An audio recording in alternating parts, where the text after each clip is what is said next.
Donc Greg, si on remet dans le contexte, ce matin en plénière, on parle de harcèlement au travail, ce qui emmène un peu l'échange sur le job alimentaire et justement ces choix qu'on fait peut-être contre nature. Et dans la discussion qu'on avait avant, ça nous emmenait petit à petit vers cette foi finalement en l'abondance, que quand j'exprime pleinement mon unicité et qui je suis réellement, il ne peut pas y avoir d'autre choix que de recevoir justement cette abondance en retour, mais c'est souvent une croyance qui est il y a beaucoup de doutes. Eh bien, c'est même plus une choix de recevoir l'abondance en retour, c'est une conséquence. En fait, c'est quoi cette unicité, cet alignement? On s'aligne sur les lois universelles. On arrête d'être à contre-courant. Donc en définitive, lorsqu'on suit la course des planètes, qu'on arrête de croire que cet univers, si on s'abandonne à cet élan intérieur, eh bien lui aussi va nous abandonner. C'est tout l'inverse. C'est vraiment quel signal je veux envoyer dans la trame universelle? Est-ce que c'est celui de « je m'écoute », auquel cas l'univers, quelle que soit la forme que ça prenne, eh bien, va me tendre l'oreille, littéralement. Mais si je n'écoute pas en moi le plus haut potentiel qui vit à l'intérieur, eh bien, j'envoie finalement cette césure, cette séparation intérieure, et je demande à la constater au dehors. Mais ça demande une mise en pratique. Tant que j'attends que l'univers me fasse le signe que je peux lui faire confiance, eh bien, alors que je viens en faire l'expérience par un alignement intérieur, eh bien, ça peut durer des vies et des vies. C'est vraiment lorsque je m'autorise cet alignement que je constate dans la pratique, dans le quotidien, dans le concret de ma vie, à quel point l'univers n'a jamais cessé de répondre à ma demande véritable, c'est-à-dire je ne veux pas me cacher, je ne veux pas me mentir, je ne veux pas me raconter une histoire qui me prive de l'expérience pleine et entière de ce que je veux vraiment. Et je trouve ça passionnant de voir, il y a beaucoup de personnes qui, dans une situation de job alimentaire, se disent « je sais que je ne suis pas à ma place, je sais que ce n'est pas là où je devrais être, ça va changer, mais j'attends que ». Comme si j'attends que l'univers me fasse signe ou j'attends qu'il y ait quelque chose qui se mette en place pour que j'y aille. Alors que finalement, ce que tu partages là, c'est que c'est l'inverse. C'est un peu comme si l'univers attendait que nous, on fasse ce pas-là pour que toutes les ressources c'est tout à fait arrivent. ça. Mais donc, c'est ce petit pas intérieur, simplement le fait de lever la jambe en direction de là où je me rends, c'est-à-dire là où je sais que je vais être dans l'expression de qui je suis, que les portes s'ouvrent. Et bien souvent, l'humain va attendre que la porte hypothétique s'ouvre et dit que quand la porte s'ouvrira, là je partirai ou là je m'écouterai. Sauf que ça n'arrive jamais. Donc effectivement, qu'est-ce qu'il fait? Il joue la montre, il joue la résistance. Il sait, comme tu l'as dit, parfaitement qu'il n'est pas au bon endroit au bon moment. Et il repousse au lendemain. Sauf que ce qu'il repousse, ce n'est pas le temps, c'est l'expérience cellulaire, corporelle de sa vibration, sa fréquence. C'est comme s'il demandait à son corps de vivre sur ses réserves, sans recevoir le carburant. Donc il est toujours dans le rouge, et il dit quand la voiture s'arrêtera, je prendrai l'essence, je reprendrai ce carburant intérieur. Et on sait où ça mène, avec toutes les conséquences physiologiques, émotionnelles, psychiques, liées effectivement à cette usure prématurée du carburant énergétique qui amène toutes ces voies dépressionnaires. Ouais. Mais du coup, une question qui pourrait se poser, quelqu'un qui est dans un job alimentaire pourrait dire, mais du coup, si je comprends bien ce que vous dites, je fais quoi? Je démissionne, je pars et j'ai confiance que la vie va m'apporter ce dont j'ai besoin. Et ce que je souhaite, c'est pas de ça dont on parle. Non, et c'est une bonne question, parce que c'est pas l'idée de dire j'aime pas mon job, je le quitte. C'est pas ça. Je prends conscience que tout ce que je vis aujourd'hui dans mon travail a un seul but, c'est de me faire répondre véritablement à la question, est-ce que là, aujourd'hui, je vis parfaitement l'expérience que je sais être la plus élevée pour moi, ici et maintenant. Tant que je demeure dans la croyance que c'est à cause de la manière dont ça se passe autour de moi, dont je suis appréhendé par mon travail, parce que mes collègues ne me reconnaissent pas, etc., je ne suis pas vu à ma véritable valeur, ainsi de suite, que j'attends que le décor s'adapte à ce que je suis, eh bien ça demeure. Alors, ce n'est pas une idée effectivement de dire il faut démissionner. Je ne peux changer physiquement d'endroit que si je suis dans une totale gratitude avec l'existant. Ça veut dire que si je reconnais à l'existant, eh bien, son partenariat, c'est-à-dire oui, merci de ce décor-là, cet environnement-là, vous m'avez permis de sentir ce que je voulais vraiment.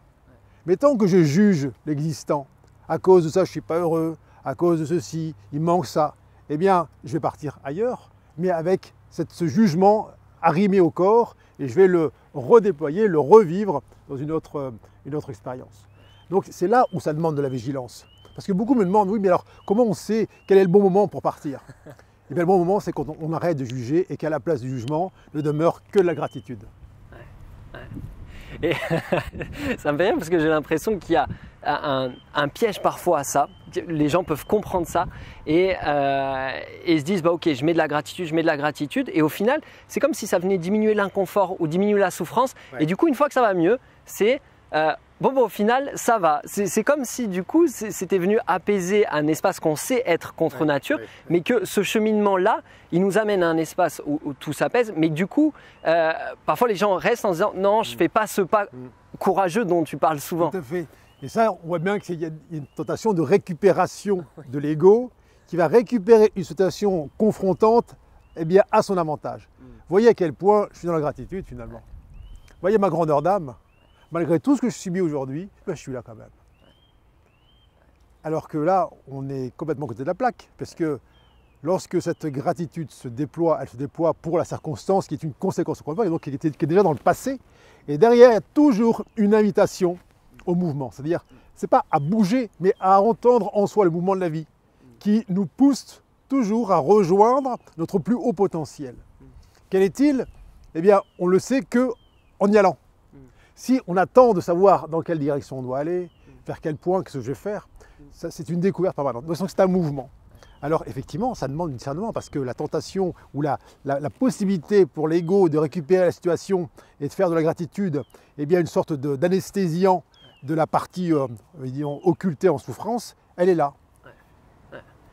Et j'ai l'impression qu'il y a un autre piège à l'inverse qui est certaines personnes peuvent entendre ces vérités-là et se dire ok, moi je vais poser un acte courageux, je démissionne, à l'intérieur il y a encore vraiment cette appréhension et c'est comme si j'attends que la vie vienne combler ce truc-là et du coup avec des personnes qui démissionnent, qui veulent changer de vie et à un moment donné qui se retrouvent mais en fait on m'avait dit que si je faisais ça j'aurais des ressources. Tout à fait, c'est aussi l'autre facette de la médaille, c'est-à-dire que on pense que l'action va générer quelque chose. C'est toujours un état intérieur. On ne peut pas mentir à l'univers. C'est une information vibratoire. Donc si on fait des choses dans le but d'obtenir un résultat, il n'y a rien derrière, ça fait pchit. Parce que c'est un état qui peut se décliner dans mille et une formes. Donc c'est jamais l'action, ce n'est pas le fait de démissionner qui engendre quelque chose. C'est qu'est-ce qui sous-tend ça? Est-ce que c'est l'obéissance intrinsèque, un élan de vie, on va appeler une inspiration, une intuition qui est au centre, qui est verticale, ou c'est une partie de moi qui attend, bon, je vais voir si ça marche leur affaire là. Je vais faire comme ils ont dit, je vais démissionner, je vais poser un acte là, un acte fort, j'en parle autour de moi, et j'attends retour quoi. Et là, en fait, comme si on sait que c'est du bruit, c'est de l'esbrouf, il n'y a rien derrière. Donc ça ne peut pas être une posture. S'il y a action, l'action est forcément une conséquence, une suite d'un état qui est installé en soi. Ok. Donc là, on parle vraiment d'aller installer un espace qui est celui de la vérité, de l'honnêteté, de la gratitude, de porter un regard qui embrasse cette situation, mais qui ne s'attache pas à un certain confort ou à un certain, à certaines situations, à un certain cadre. C'est vraiment un état qui va être en mouvement. C'est de ça dont on parle. Et puis, il faut accepter de ne pas savoir de quoi ça constituait la suite.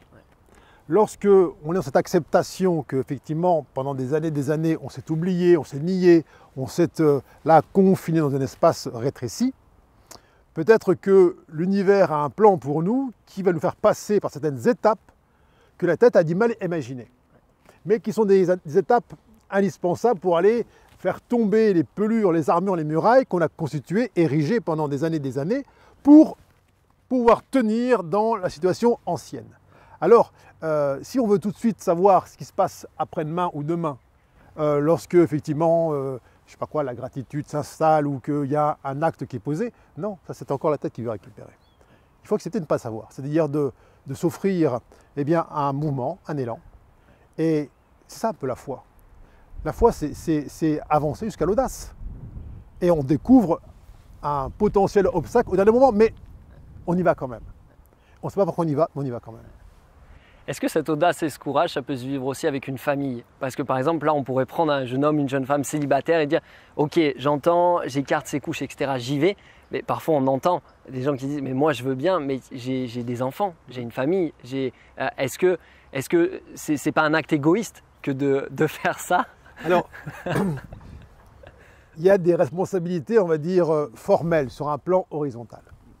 Et après, on a des responsabilités qui sont verticales. C'est-à-dire que bien souvent, on fait peser sur l'entourage la responsabilité de la zone dans laquelle on se maintient.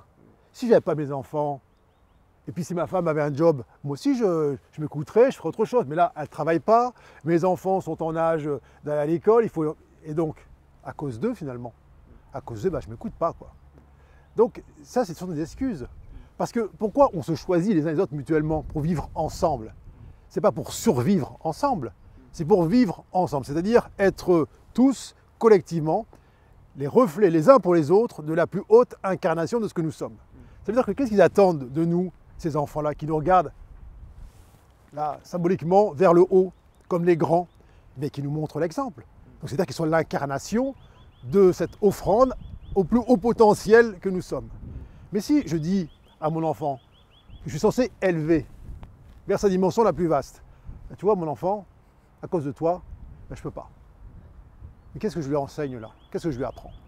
Et dans cette voie du présumé sacrifice, il y a tout de suite derrière une espèce de rébellion de l'enfant qui dit non, c'est pas ça que je veux de toi.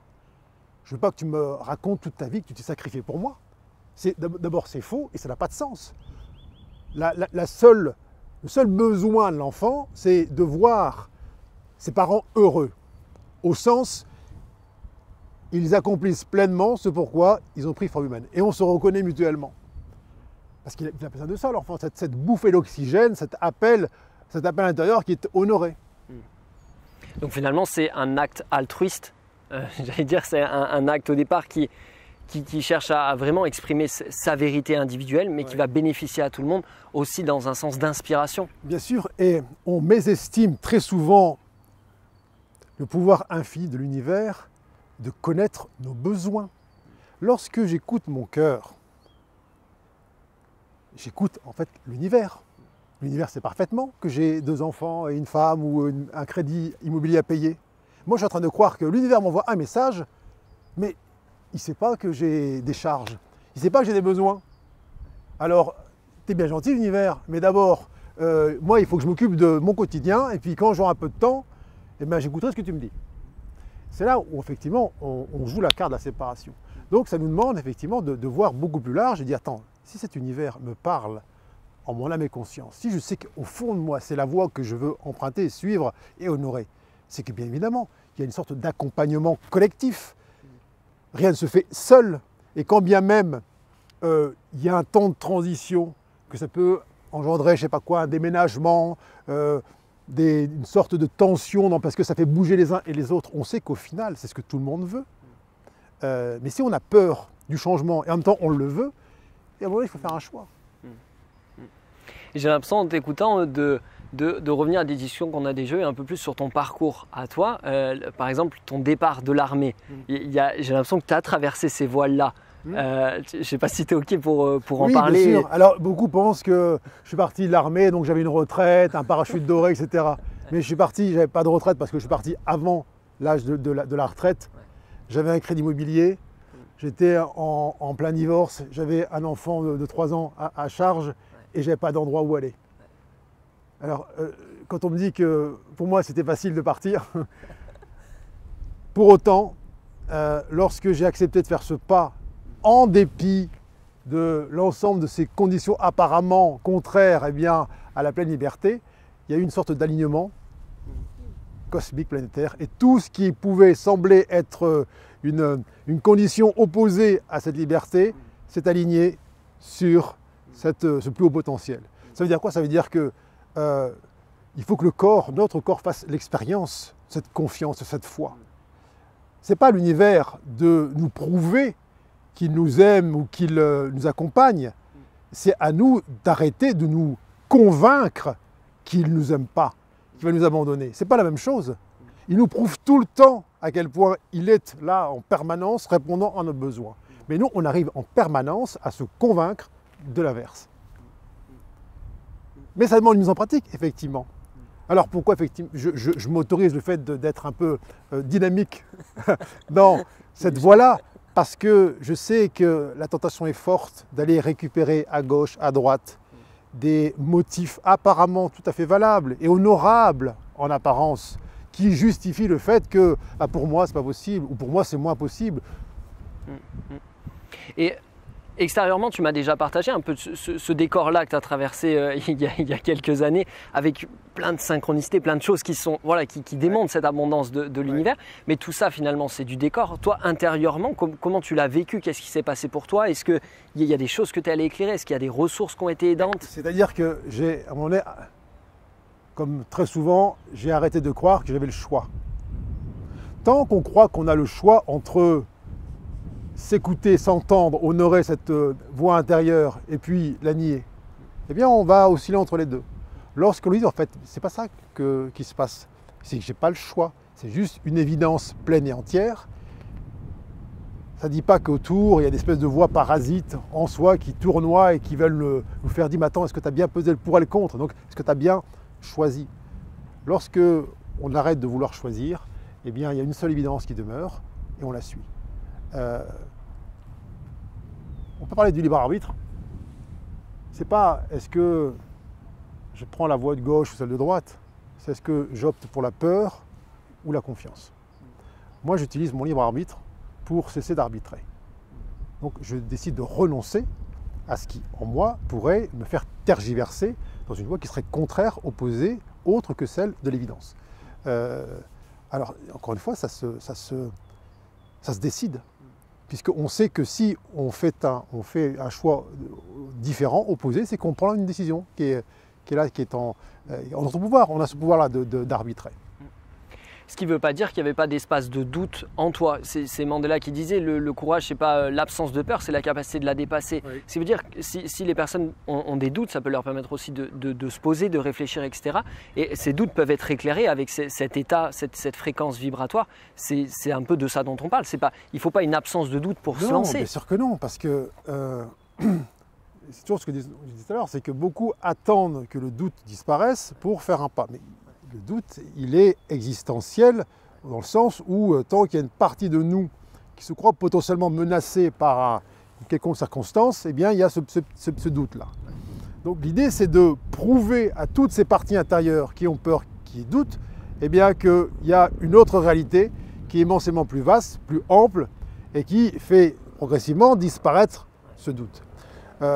Donc bien sûr qu'il y a nécessairement un doute parce qu'on s'est maintenu pendant des années dans une forme. Donc c'est fondamental de ne pas se juger d'avoir peur ou d'avoir de doute, c'est normal. Simplement, soit on donne le pouvoir au doute de nous figer, soit on dit ok, le doute est là, je tremble, mais j'avance. On sait que la peur, elle part entre guillemets d'une bonne intention. Elle cherche à nous préserver d'un danger potentiel, mais qui est imaginaire ou alors qui est récupéré dans une expérience passée ou lointainement vécue par nos ancêtres. Sauf que là, on sait qu'on vient être dans la création, donc c'est neuf.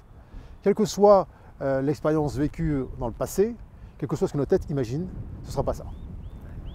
C'est là où on dit ok, soit je donne tout mon pouvoir à ce passé, à ce temps, cet enfermement, soit je deviens créateur de l'instant, et pour créer l'instant, je dois certes cohabiter pendant un certain temps avec le doute, mais m'offrir à cette nouveauté, ce courant neuf qui me traverse à chaque instant. Et il y a quelque chose que tu as vécu, j'ai l'impression que beaucoup de personnes peuvent vivre dans ce côté job alimentaire, c'est je sais que je ne suis plus à ma place, je sais que ce n'est pas là où je dois être, mais je ne sais pas encore ce qu'il y a après, je ne sais pas encore là où j'ai envie d'aller. Et parfois, certaines personnes disent, moi je quitterai mon job alimentaire au moment où je saurai où aller, au moment où je saurai quoi faire, quel sera mon nouveau métier, etc. Mais finalement, on se rend compte que ça ne se passe pas comme ça. Et puis parce qu'on veut toujours, avant de lâcher une poignée de porte, on veut que la nouvelle poignée de porte apparaisse. Mais il y a une analogie avec le saut en parachute. On ne peut pas sauter juste une jambe et si on voit que ça se passe bien, on mettra la deuxième. C'est un coup complet. Donc c'est un peu la même chose. Et encore une fois, on l'a dit, il peut y avoir un temps de déconditionnement, de désapprentissage de toutes ces fermetures. Donc ça peut être une espèce de temps de transition pendant lequel eh bien, on s'épure de tous les schémas anciens et qui nous sert finalement à déposer tous les vieux réflexes de survie, de manque, de carence, avant de se retrouver finalement là en jonction avec une nouvelle expérience qu'on n'aurait jamais imaginée avant.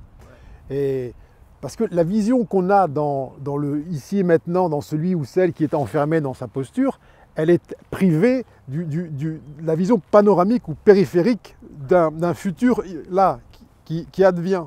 Donc si on attend de voir aujourd'hui, en tout cas derrière une meurtrière, on ne verra pas. Ouais. Et toi, comment tu l'as vécu cet espace entre la fin d'une expérience et le début de la nouvelle? Il y a quand même ce temps de transition où beaucoup de personnes pendant ce temps-là peuvent ressentir de la panique ou se dire mince, j'ai fait une erreur, ou du coup se reprojeter dans le passé, voire même entre guillemets reculer, c'est-à-dire revenir à quelque chose qui était confortable. Comment tu l'as vécu toi, ça? Moi personnellement, je trouvais ça très inconfortable. Éminemment inconfortable. Parce qu'on n'a rien à répondre aux gens autour de soi. Qu'est-ce que tu fais? Rien. Pourquoi tu as quitté? Je ne sais pas. Dans quelle direction tu vas? Je ne sais pas. Avec quoi tu vas vivre? Je ne sais pas. La seule chose à laquelle on peut répondre, c'est je ne me suis plus donné le choix. Alors, chacun voit midi à sa porte, mais dans ce temps où on pense encore pouvoir demeurer dans l'espace ancien et puis pas faire ce pas, on voit à quel point l'univers est prolixe en signes, en encouragement pour nous inviter à dire c'est vraiment ça que tu veux? Moi, dans mon expérience personnelle, les signes étaient tellement manifestes que je savais que si je demeurais plus longtemps dans l'endroit où j'étais, eh bien, j'allais mettre un terme à mon expérience terrestre. Donc, je me suis dit, il y a peut-être autre chose à expérimenter. Je n'ai pas une existence où je me donne le choix de tergiverser entre ce qui est parfaitement vertical et puis là, ce qui flottille de manière horizontale. Donc, encore une fois, chacun vous dit à sa porte. Mais a-t-on vraiment besoin d'aller dans ces retranchements, même corporels, qui vont jusqu'à manifester des maladies, des dysfonctionnements majeurs dans le corps pour se dire oui, je le savais, effectivement, j'aurais dû m'écouter davantage et ainsi de suite. Ouais, et ça rejoint un point dont on a parlé tout à l'heure en plénière, sur la fin de matinée, avec cette expérience qui peut parfois être inconfortable, voire douloureuse, mais pas nécessaire. C'est pas forcément la voie. Tout à fait. C'est utile dans le sens où effectivement, ça sert parce qu'on ne peut pas ne pas le voir. Mais est-ce vraiment nécessaire? Est-ce qu'on a besoin de ça? Il y a cette idée que, effectivement, c'est une bonne leçon qu'on apprend par le choc, par la maladie, par la friction. Oui, ça m'a réveillé, ça m'a remontré les vraies valeurs, ainsi de suite. Mais est-ce que c'est vraiment ça qu'on veut? Est-ce qu'on a vraiment besoin de ça? Sachant que dès le départ, on sait pertinemment que l'on est en train de s'éloigner de son centre. Alors effectivement, on attend comme un étirement, comme un élastique, on attend qu'il casse pour dire « Ah oui, là je me suis parti un peu trop loin ». Bien sûr qu'encore une fois, chacun est libre d'aller jusqu'à ce genre d'extrémité. Mais il y a un truc qui nous renseigne bien en amont. On a des milliers et des milliers d'indications, de signes, de sensations qui nous renseignent, qui nous disent, avant que le couperet tombe, qui nous disent « Sens, regarde, observe. Ce que tu ressens là, ce sont bien les symptômes d'un oubli de ce que tu es. Oui. Alors, est-ce que tu veux qu'il y ait en toi une accumulation de tous ces signes jusqu'à ce que tu n'aies plus la possibilité d'oublier ? Ce que je trouve intéressant, c'est que même culturellement, c'est quelque chose qui est accepté.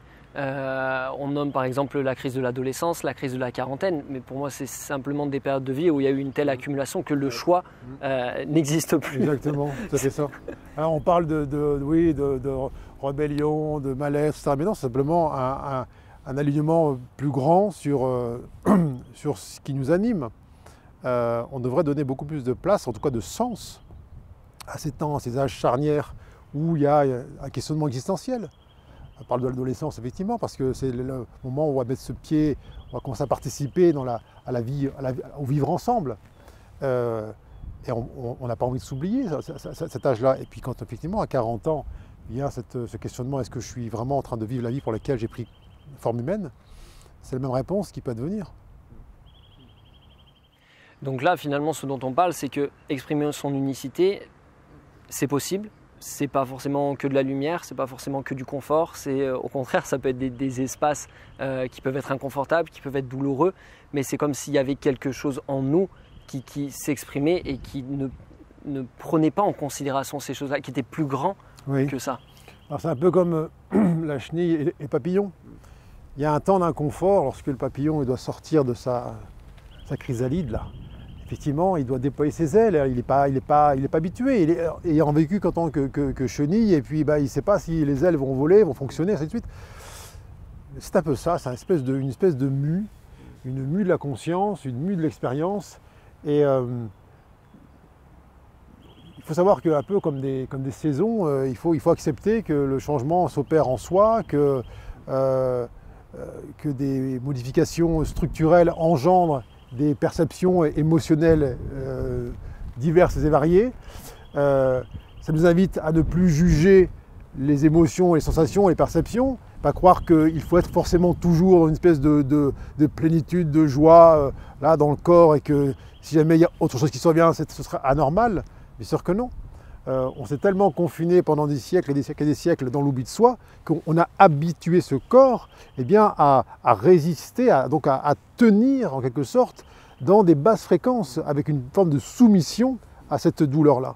Et lorsque on déploie cette lumière-là, cette nouvelle information, elle va éclairer tous ces replis identitaires dans lesquels des petits personnages, des facettes, si je puis dire, contextuelles de ce que nous sommes, continuent à exister. Et lorsqu'on les éclaire, effectivement, c'est inconfortable.